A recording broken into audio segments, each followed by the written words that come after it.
Rayalaseema lift irrigation పనులను ఆపేయాలి అని అంటూ ఏకంగా తెలంగాణ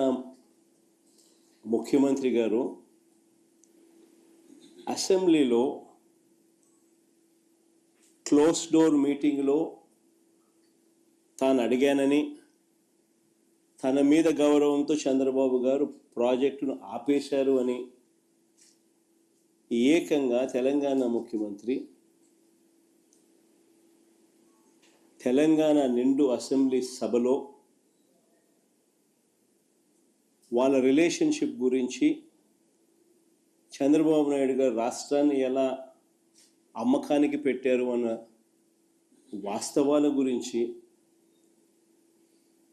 ఏకంగా రేవంత్ రెడ్డి గారు అన్న మాటలు నిజంగా ఇది చూసిన తర్వాత ఒకసారిగా రాష్ట్ర ప్రజలకు అందరికీ కూడా, రైతన్నలందరికీ కూడా, మరీ ముఖ్యంగా రాయలసీమ, నెల్లూరు ఈ ప్రాంతాలకు సంబంధించిన రైతులకు